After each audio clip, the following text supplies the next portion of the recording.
صحیح ہو جائے۔ ایمان کا کلمہ ہے لا الہ الا اللہ محمد رسول اللہ۔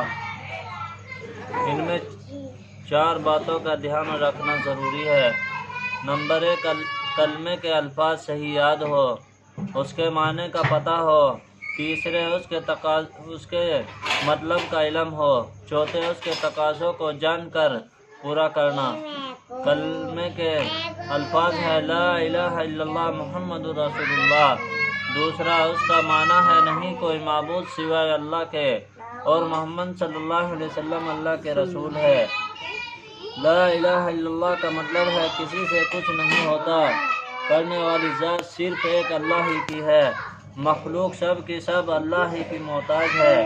اللہ ان میں سے کسی بھی چیز کا محتاج نہیں، وہ سب کچھ کے بغیر سب کچھ کر سکتا ہے۔ دنیا کے تمام انسان اور جنات مل کر کسی ایک انسان کو نفع پہنچانا چاہے اور اللہ نہ چاہے تو نہیں پہنچا سکتے، اور دنیا کے تمام انسان اور جنات مل کر کسی ایک انسان کو نقصان پہنچانا چاہے اور اللہ نہ چاہے تو نہیں پہنچا سکتے۔ اس بات کا یقین ہمارے دل میں آ جائے۔ اور کلمے کا دوسرا جز ہے محمد رسول اللہ، جس کا مطلب ہے حضور صلی اللہ علیہ وسلم کے مبارک نورانی اور پاکیزہ طریقے میں ہی دنیا اور آخرت کی 100% کامیابی ہے، اور اس سے ہٹ کر دنیا میں جتنے بھی طریقے ہیں اس میں دنیا اور آخرت کی 100% ناکامی ہے۔ اللہ کے یہاں وہی عمل مقبول ہے جو حضور صلی اللہ علیہ وسلم کے طریقے کے مطابق کیا گیا ہو۔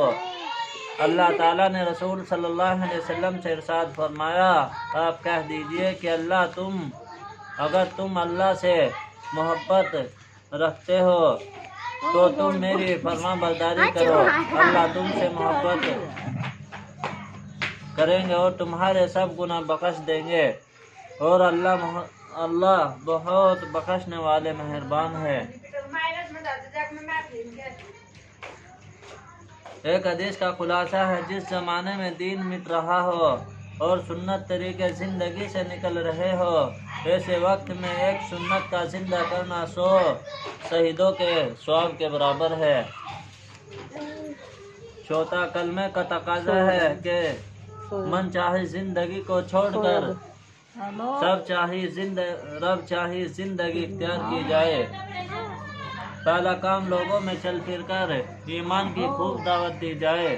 حضور صلی اللہ علیہ وسلم کا ارشاد ہے، اس کاغذات کی قسم جس کے قبضے میں میری جان ہے، اگر تمام آسمان اور زمین اور جو لوگ ان کے درمیان میں ہے وہ سب، اور جو چیزیں ان کے درمیان میں ہے وہ سب کچھ، اور جو کچھ ان کے نیچے ہے وہ سب ایک پلڑے میں رکھ دیا جائے، اور لا الہ الا اللہ کا اقرار دوسری جانب ہو تو وہی قول میں بڑھ جائے گا۔